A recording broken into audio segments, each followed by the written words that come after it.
Hi friends, welcome to my channel. నేను ఈరోజు జొన్నలు ఉడకబెట్టుకున్నామండి. ఈ జొన్నలు ఇది పాతకాలం నాటి రెసిపీ అండి. ఇది అమ్మమ్మలు ఉడకబెట్టుకున్నటువంటిది. నేనైతే ఈ జొన్నలను ఉడకబెట్టి దీనిలోకి కొన్ని పల్లీలు అయితే తీసుకున్నానండి, ఒక పిరికెడు.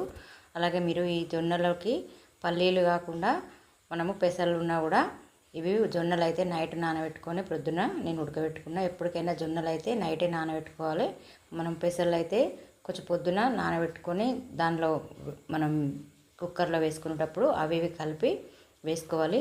ఈ జొన్నలు అయితే ఒక 4-5 విజిల్లు వచ్చేంత వరకు అయితే ఉడకనియాలి. ఎందుకంటే జొన్నలు అయితే లేటుగా ఉడికినాయి. పల్లీలు అయితే చాలా బాగున్నాయి దీనిలో వేసుకుంటే. ఎందుకంటే వీటికి మధ్య మధ్యలో మనకు పళ్ళకు తగిలితే చాలా సూపర్ టేస్ట్గా ఉన్నాయి. ఇది ఆరోగ్యానికి కూడా ఎంతో మంచిది. ఇది బీపీ షుగర్ ఉన్న వాళ్ళు ఎవరైనా ఇలా చేసుకొని తినచ్చు.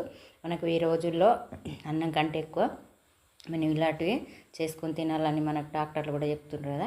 అదేవిధంగా మేమైతే ఈరోజు స్నాక్స్కు ఇవి సాయంత్రం పూట టిఫిన్కి అయితే చేసుకున్నామండి. ఇది ముందుగా నేను వీటిని ఉడకబెట్టుకున్న పల్లీలున్న వీటిని ఉడకబెట్టుకున్న తర్వాత దీంట్లోకి కొన్ని పచ్చిమిర్చి, అలాగే ఎండుమిర్చి, ఉల్లిపాయలు, ఎల్లిపాయలు, కొత్తిమీరాకు, కల్లేమాకు ఇవన్నీ కూడా తీసుకున్నానండి. ఇవైతే చాలా టేస్ట్గా ఉన్నాయి.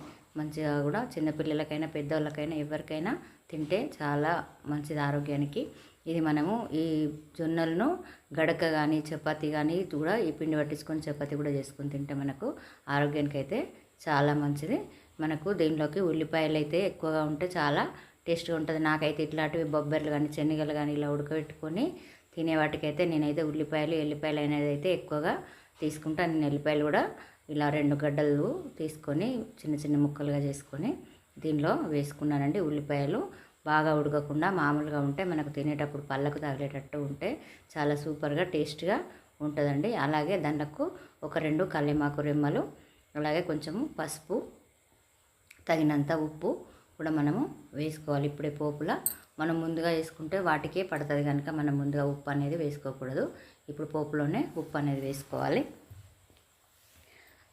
వేసుకున్న తర్వాత ఇవన్నీ కూడా కొంచెం మనకు కలవనియాలి, కొంచెం కలుపుకోవాలి. ఒక 2 సార్లు కలుపుకున్న తర్వాత మనం ముందుగా ఉడకబెట్టుకొని వార్చేసుకోవాలండి. వీటిని ఎసరు అనేది పూర్తిగా ఇనికిపోతే అవసరం లేదు. నాకైతే ఎసరు పూర్తిగా ఏం లేకుండా అయిపోయిందండి. నేను ఇది ఎలాగో దీన్ని వడగట్టుకోలేదు. దీన్ని చెంచాతో తీసుకొని వేసుకుంటున్నా. ఎందుకంటే చాలా మంచిగా ఉడికిపోయినాయి మెత్తగా.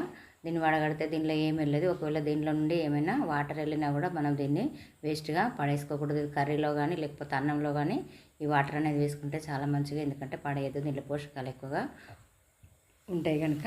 ఇలా పల్లీలు ఈ జొన్నలు అనేటివి అయితే ఇలానైతే పోపు వేసుకున్నా. మీరు కూడా ఇలా చేసుకుంటారా? మీకు ఇలా చేసుకొని తినడం ఎంతమందికి ఇష్టమో ఒకసారి కామెంట్ బాక్స్లో కామెంట్ చేయండి. అలాగే లైక్ చేయండి, షేర్ చేయండి. ఇవైతే మేము నైట్కి అయితే చేసుకున్నాము. మనం ప్రొద్దున బ్రేక్ఫాస్ట్ కూడా చేసుకోవచ్చు. పిల్లలకు కూడా అన్నం తినడానికి బోరు కొట్టిన చపాతీ, ఉప్మా, ఇడ్లీ ఇలా అనేటిది అవి ఎప్పుడు రొటీన్గా చేసుకునేవి కాకుండా ఇలా కొత్తగా ఒకసారి చేసుకొని చూస్తే ఇవి చాలా బాగుంటాయి. ఇది మీరు ఒకసారి చేసి చూడండి, చేసి పెట్టండి. పిల్లలకైనా పెద్దవాళ్ళకైనా ఎవరికైనా. ఇవి ఇప్పటి వాళ్ళకి తినడానికి ఇవి ఏదో పాతకాలం నాటిది అనుకుంటారు, కానీ పాతదే కొత్తగా మంచిగా ఉంటుంది కదా. Old is gold. ఇప్పుడు ఇలాంటివి అన్నీ చేసుకొని తినాలని కూడా డాక్టర్లు మనకు చెప్తున్నారు. అయితే చివరిగా మనకు పోపు వేసుకున్న తర్వాత పైనకెళ్ళి కొంచెం అంతా కొత్తిమీరాకు అనేది వేసుకుంటే చాలా టేస్ట్గా ఉంటుందండి. అంతే, మనకు జొన్న గుడాలు అయితే రెడీ అయినాయండి. Thank you for watching.